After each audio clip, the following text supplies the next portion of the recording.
인천 관련해서는 그 백원우 전 민정비서관은 입장문에서 이 청와대 민정비서실에는 이제 각종 첩보 및 우편 등으로 이제 접수되는 수많은 제보가 집중된다 이렇게 어제 입장을 밝혔고요. 그래서 이제 업무 분장에 따라서 시스템별로 각 비서관실로 전달이 된다 이렇게 얘기를 했습니다. 그렇다면 숱하게 많이 집중되는 이런 많은 첩보, 제보들에 대해서 각 비서관실, 해당 비서관실로 이제 업무를 나눠주고 또 그 비서관실에서는 각각의 걸 담당할 수 있는 기관으로 이제 또 내려가는 것인데요. 이 민정비서관실의 업무의 어떤 범위 부분에 있어서는 뭐 칼로 물베 딱 자르듯이 명확한 기준이 있을 수 있을까요? 아니면 중첩되는 그러니까 이 뭐 부분 겹치는 아니겠어요? 부분이 있을 수 있을까요? 민정비서관실의 업무는 일단 대통령 친인척 관리, 그다음에 대통령 특수관계인에 대한 관리뿐만 아니라 민심 파악 업무가 이제 그 포함이 되는 것 아니겠습니까? 근데 여기서 이제 그 청와대로 수많은 어떤 익명의 제보나 투서가 들어왔을 때 이것들에 대해서 그럼 1차 접수 창구가 어떻게 되느냐의 문제가 되고, 그다음에 이것이 만약에 그러니까 들어왔을 때 어떻게 배분되는가의 문제가 되겠죠.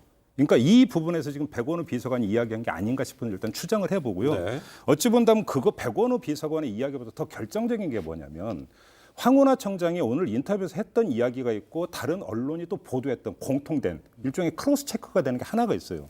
무슨 이야기냐면 울산청에서 수사를 그 종결한 다음에 검찰로 그러니까 송치를 할 때, 그러니까 울산 경찰청에 왔던 그 이첩됐다라는 그 보고, 그러니까 문건 있지 않습니까? 첩보라고 하는 그 원본을 첨부해서 검찰에 제출했다고 이야기를 했고요. 언론 보도도 뭐냐면 그거를 검찰이 경찰로부터 입수를 했다라고 여러 언론이 보도를 했어요. 자, 그러면 이걸 사실로 전제한다면 일단 사실로 한번 전제를 해보죠. 그러면 이게 정말 문제가 있는 냄새가 나는 어떤 그런 거라고 한다면 울산경찰청에서 검찰에 송치를 할 때 원본을 첨부까지 해서 보냈겠는가라고 하는 문제가 첫째가 여기서 아주 상식적인 의미 하나가 제기가 되는 거고, 두 번째 이거는 만약에 그 검찰이 확보하고 있다면 이건 누가 거짓말을 하더라도 이건 금방 밝혀질 거짓말이다. 왜? 문서를 보면 되는 거니까. 저 이건 쉽게 가려줄 수 있는 문제라고 생각을 해요. 저도 뭐 그렇게 생각을 해요. 그런데 지금 자 투서나 제보가 수도 없이 쏟아져 들어온다. 근데 정상적인 투서였으면 어떻게 되느냐면 요새 익명 투서는 받아들이지 않습니다. 왜냐? 그 자기 신원을 정확히 밝혀야 돼요. 왜냐? 음해하거나 그 모략하거나 가짜 뉴스가 많으니까. 그런데 그렇기 때문에 어떻게 하냐면 일단은 민원 비서관실이 창구예요. 민원 비서관실이 따로 있어요. 이걸 다루는. 그러면 민원 비서관실이 그걸 검토를 합니다. 이게 합당한가?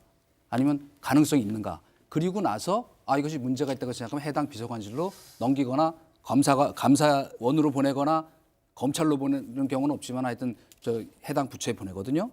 그런데 이 경우는 지금 전혀 민원 비서관과 관계없는 백원호 모든 저 문제로 향하는 13가지 얘기는 또 백원호라는 사람을 통해 비서관을 통해서 전달이 됐단 말이에요.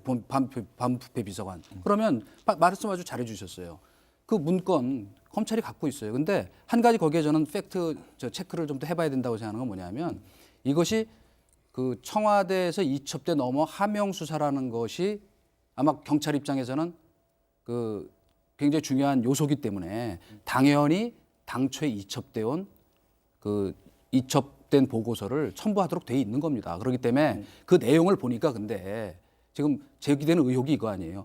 아주 프로의 솜씨더라는 거 아니에요. 그냥 저 제보나 투서가 아니고 아주 마치 무슨 이 수사 보고서를 쓰듯이 정리돼 있었고 그 뒤에 수사도 거의 그 사항을 그대로 이행해서 확인한 것들이었기 때문에 지금 문제는 이것은 단순한 투서나 제보가 아니다. 왜? 루트도 틀렸고 처리 절차도 틀렸고 그 원본에 원본 저도 공개돼서 보고 싶어요. 그리고 빨리 공개하라고 얘기하고 싶은데 그러면 또 피의 사실 공표했다고 또 난리칠 거 아니에요. 그러니까 좀 전에 말씀하실 때 그 뭐 프로페셔널답게 정리돼 있다 이런 거는 좀 확인이 안 된 내용이고 뭐 전해졌다 이런 식이기 때문에 그런 부분에 있어서는 검사 말고는 모르죠. 뭐 단정할 수는 없을 것 같고요. 그렇다면 지금 백원우 전 민정비서관은요 지금 현재 민주연구원 부원장으로 이제 자료를 지난 6월에 옮겼잖아요. 이 원본을 공개하면 문제가 된다. 공개해라라는 입장이잖아요. 근데 그러니까 뭐 그게 피의사실 공표라고 할 수는 없잖아요. 관련해서 이제 주목할 점이 뭐냐면요. 백원우 비서관이 지금 민주연구원 소속이다. 그러니까 당 부설 연구원이다 보니까 이제 그 자신의 어떤 그러니까 대언론 입장 발표의 창구를 당 대변인실로 어떤 일원화했다라고 밝혔고, 홍익표 수석 대변인이 그러니까 기자들 앞에서 이제 대신 이야기를 한 부분이 있어요. 무슨 이야기냐면 이 문건 확보에 주력을 하고 있고 되는 대로 공개를 하겠다라고 지금 홍익표 수석 대변인이 이야기를 했어요. 그러니까 이 발언에 밑줄 쳐서 좀 봐야 될 것 같은데 이게 지금 당 차원에서도 아마 이제 확보 노력을 하고 있는 것인지를 좀 일단 봐야 될 것 같고요. 네. 그런 상태, 그러니까 백원호 비서관이 그걸 갖고 있다가 당에 넘긴 것인지 아니면 다른 루트로 지금 확보를 하기 위해서 노력을 하고 있는 것인지 뭐 청와대하고 그러니까 요청을 한 것인지 모르겠어요. 어떤 건지를 모르겠지만 일단은 그러니까 당연히 그러니까 검찰이 쥐고 있다라고 했기 때문에 이 부분에서 다른 어떤 뭐를 할 수 있는 여지는 제가 볼 때는 없다고 봐야 되는 것이고 결국은 이거는 반드시 밝혀지게 돼 있다. 조금만 기다리면 된다. 이 말씀만 드리겠습니다. 사실 지금 더 큰 문제는 그 백원호 비서관이 당시에 6명 자기 밑에 파견돼 있던 거는 사실은 그 친인척 관리 그다음에 민심 동향 그 파악이에요. 그런데 친인척 관리 내부에 말하자면 이 부정부패 요소를 사전에 차단하는 게 친인척 관리의 핵심이거든요. 그걸 하라 그러는데 2명은 별동대로 운영해서 감찰 대외 감찰 업무를 했다는 거 아니에요. 그렇기 때문에 이거는 굉장히 중대한 문제예요. 만약에 지금 뭐 저는 뭐 그 사실이라고 생각을 하는데 그걸 또 더구나 지금 문제의 윤규근 총경 이 사람을 통해서 경찰과 이 연락을 했었다는 거니까 이 2명의 별동대 운영이 어떻게 됐느냐 하는 것이 벌어지면은 만약에 진상이 드러나면 이거는 그야말로 그 국기문란 사건이에요. 사실은 국정농단 내 버금가는 그렇기 때문에 그 간단히 넘어갈 일이 아니다. 근데 자꾸 뭐 절차를 따라서 했다는데 이거는 절차를 따른 것도 아니고 제도에 의한 것도 아니에요. 그렇기 때문에 해명을 정확하게 해라는 제 말씀은 뭐냐면 이거를 어떻게 운영했고 또 무엇이 지금 문제가 아니라고 자기 생각해서 했는지도 정확히 밝혀야 되지만 또 한 가지 더 중요한 문제가 있어요. 청와대가 지금 앞장서서 증거 인멸을 하고 있다고요. 어떤 네, 제가 왜냐? 잠시만요. 예. 그 오늘 운영위에서요. 조금 전에 이제 별동이라는 이제 표현을 썼잖아요. 그 네. 노영민 비서실장은 이렇게 얘기했습니다. 그 민정비서관실, 그러니까 민정수석실 안에 민정비서관 안에 있는 그 정상적인 감찰 반원이었다 이렇게 얘기를 하고 있습니다. 그렇게 얘기를 했기 때문에요. 그 부분에 있어서는 이제 관련된 이제 이수석께서 인용한 거론한 이제 보도에 대해서 노영민 실장은 일단 정상적인 그 감찰 담당하는 직원이었다 얘기를 하고 여기서는 있고요. 저는 그 얘기를 한번 정리해요. 그러니까 그 거리감을 좀 중립적으로 말씀을 드리겠는데 첫째는 뭐냐면 바로 옆에 옆 비서관실에 특별 감찰반 9명이 있는데 민정 비서관 산에 어떤 6명의 특별 그러니까 감찰반에서 2명을 빼가지고 엉뚱한 일을 시켰다라면 그거는 금방 들통이 나는데 그렇게 간이 부은 상태에서 운영을 했겠는가라는 상식적 의문이 제기되는 측면이 하나가 있고 근데 또 한편으로 이미 나온 것처럼 그 2명이 해경을 상대로 뭐 휴대폰을 압수를 했고 조사를 했다, 포렌식을 했다. 이거는 그러니까 분명히 한다면 공직기관 비서관실 감찰반이 하거나 반부패 비서관실 감찰반이 하는 게 맞는데 민정비서관실 소속이 했다면 이건 문제가 있다. 이 두 가지 점 일단은 정리가 돼야 될 문제가 있다라는 거예요. 그러니까 그런 점에서 저는 정말로 지금 보도가 됐던 것처럼 그러니까 그 사람들이 해경을 상대로 휴대폰을 압수를 해서 뭐 포렌식을 하면서 뒤졌느냐. 일단 이 팩트부터가 일단 확인이 될 필요가 있다라는 점만 말씀을 드리겠습니다. 아니 정리를 잘해 주셔서 오히려 고마운데 제가 얘기하기 쉽도록 우선 말씀하신 대로 그 지금 민정비서관실은 해경을 감찰할 수 있는 권능이 없는 조직이에요.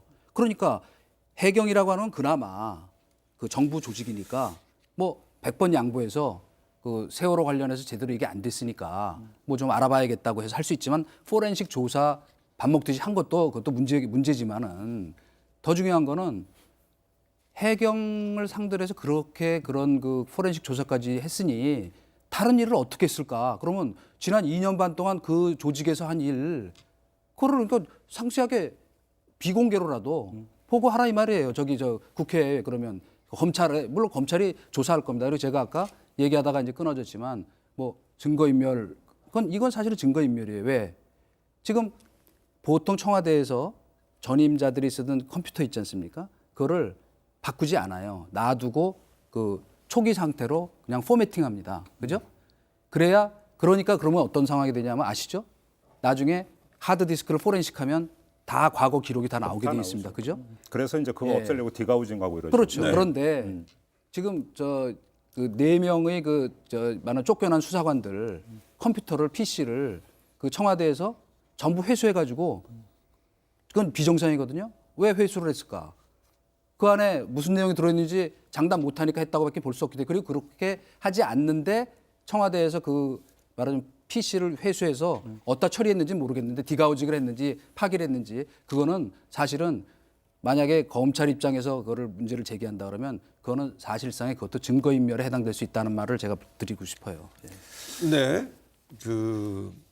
지금 이제 이전 수석이 말씀하신 것은 이제 이전 수석이 이제 그 부분에 대해서는 뭐 이 부분에서 이제 지금 사실상 이제 검찰 청와대 자체 내에서는 그 관련돼서 지난 뭐 민정수석실 당시에 있었던 거 가지고 진상 조사를 하고 있다고 얘기를 지금 뭐 보도가 나오고 있고요.